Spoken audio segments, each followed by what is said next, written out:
मैं समझता हूँ ईमानदारी की बात यह है कि अगर आप कहते हैं कि पॉलिटिशियंस में बहुत करप्शन है तो आप कोई हिंदुस्तान में किसी भी आदमी की इंफॉर्मेशन को बढ़ा नहीं रहे हो, ये सबको पता है और हम मानते हैं। बाकी बचा ये कि आपको सर्टेन पॉलिटिशियंस या बहुत सारे पॉलिटिशियन या सारे पॉलिटिशियन बुरे लगते हैं या ये सिस्टम नहीं पसंद है पार्लियामेंट का, जिसमें 2 हाउसेस हैं, एक जुडिशरी का, इलेक्शंस का, असेंबलीज का। आपको ये सिस्टम नहीं अच्छा लगता। आप कहते हैं आप प्राइम मिनिस्टर नहीं बनना चाहते। क्यों नहीं बनना चाहते? आपको इस सिस्टम पे ही भरोसा नहीं, इस स्ट्रक्चर पे, इस कॉन्स्टिट्यूशन पे भरोसा है या नहीं है? ये हो सकता है कि आपको मनीशंकर अय्यर साहब पे भरोसा ना हो, रविशंकर प्रसाद साहब पे भरोसा ना हो, आपको पूरा राइट है, आप ना करें उन पे, लेकिन हिंदुस्तान के कॉन्स्टिट्यूशन पे आप विश्वास रखते हैं कि नहीं? और अगर रखते हैं तो फिर आप ये जो कहते हैं जनता फैसला करेगी, ये जनता कैसे फैसला करेगी? सड़क पे करेगी।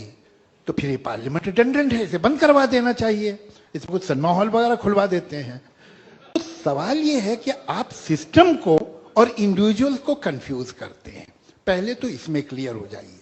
दूसरी ये कि ये बात दोनों ने कही अपने अपने तरीके से, और मैं बिल्कुल दोनों से सहमत हूं कि आप ये तो बताते हैं कि बुरा क्या है, आप ये नहीं बताते कि होना क्या चाहिए।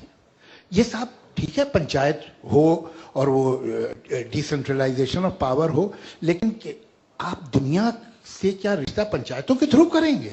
You need a central government, you need a state government, जरूरत है। इस सिलसिले में एक ख्वाब है कम्युनिस्टों का, एक ख्वाब है संघ परिवार का, एक ख्वाब है कांग्रेस का। मैं उनमें से किसी से अग्री करें नहीं करें, लेकिन उनके पास एक विजन तो है। We may disagree with that. आपका विजन क्या, हमें आज तक नहीं पता चला। आपने सिर्फ हमें ये बताया ये बुरा है वो बुरा। You are like a journalist who is giving us information of telephone numbers. सवाल यह है कि इन टेलीफोन नंबर से क्या हिंदुस्तान ठीक होगा? क्या आपके पास आइडियल इंडिया का नक्शा क्या है जो हिंदुस्तान के कॉन्स्टिट्यूशन के अंदर है या बाहर है? मुझे नहीं मालूम।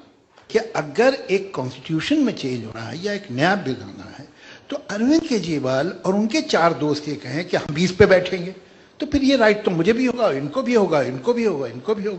How will you function? ये कैसे क्या? और आप ये जिम्मेदारी ले लेते हैं कि हम जनता की आवाज है। कौन सी जनता की आवाज है आप? कैसे तय हुआ है ये कैसे तय होता है? ये अगर कहें तो मुझे मानना पड़ेगा, भले मेरा दिल खुश हो कि ना हो, ये अगर कहें तो मुझे मानना पड़ेगा, इसलिए कि यहाँ आए हैं, जनता ने इनको वोट दिया, गलत दिया, सही दिया, वो अलग डिस्कशन। सवाल ये है कि आप जिस तरह से, मुझे हैरत है कि सरकार ने इजाजत क्यों दी आपको बैठने की। स्टैंडिंग कमेटी है जिसमें सारी पार्टीज होती हैं और वो जिस तरह बहस करती हैं वो मैं जानता हूं बीइंग अ मेंबर। ऐसा थोड़ी कि वहां खरी बातें नहीं करते लोग, वहां पार्टी लाइन कोई नहीं करता है। एक सिस्टम है, आप वो बेसिक सिस्टम पे आहार कर रहे हो, बहुत खतरनाक बात है। एक बात मैं आपको बताऊं, मैं आपको एक मशवरा दूंगा। हिंदुस्तान में बड़ा करप्शन है, बड़ी गड़बड़। मुझे जुमला कंप्लीट। मेरी आपसे एक रिक्वेस्ट है, आप 1 हफ्ते के लिए पाकिस्तान चले जाइए, वापस आएंगे तो इस धरती को चूमेंगे।